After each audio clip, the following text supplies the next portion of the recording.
J'avais envie de vous parler aujourd'hui du kathajak, qui est un type de musique. D'ailleurs, on verra si on peut vraiment appeler ça musique, mais c'est un genre de musique un peu particulier qui nous vient des Inuits. Et donc on va commencer par en écouter un petit extrait avant de commencer.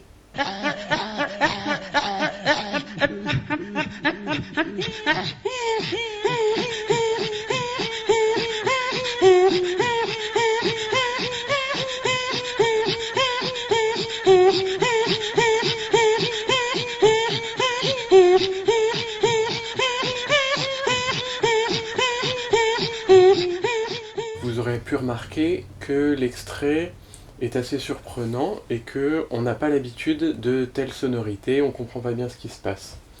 C'est du coup le travail de l'ethnomusicologie de comprendre qu'est-ce que sont tous ces jeux de gorge. On peut entendre des sons inspirés, sons expirés, dans lesquels on va utiliser le larynx, donc des sons qu'on va dire laryngés.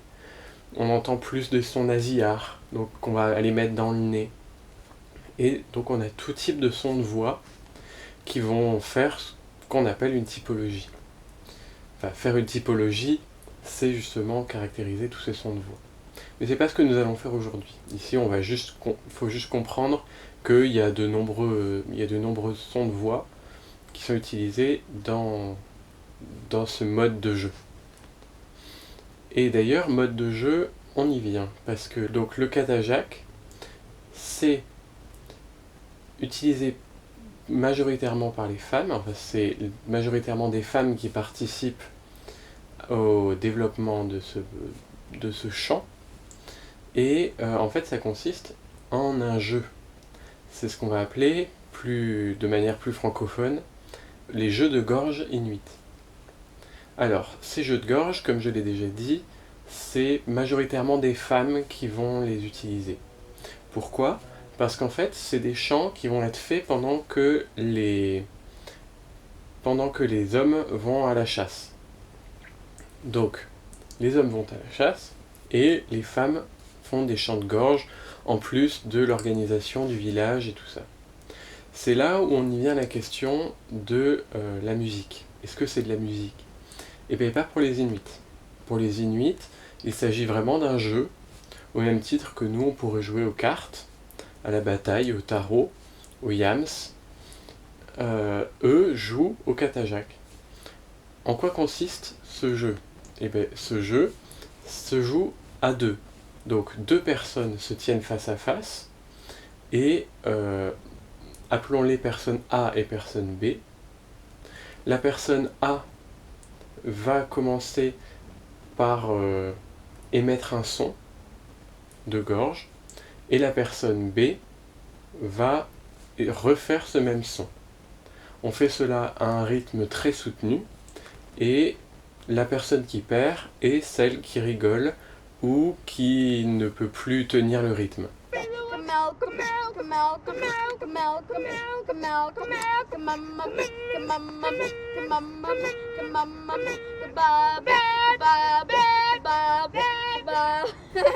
C'est pour ça qu'on entend un rythme vraiment soutenu dans les sons.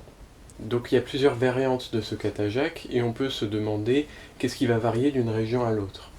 D'une région à l'autre, ce qui va varier, ça va être la signifiance, je ne sais pas si on peut dire ça, mais oui, le fait que les sons soient signifiants ou non.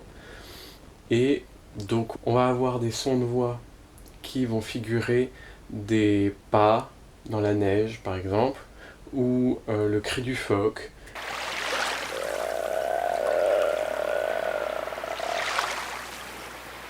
ou les vagues, etc. Donc on a vraiment un matériel qui est figuratif, et une imitation. D'ailleurs on peut s'amuser, c'est très difficile à reconnaître les différents sons et ce qu'ils figurent. Et il y en a qui ne sont pas du tout signifiants, et où le but c'est vraiment d'avoir le timbre et le rythme.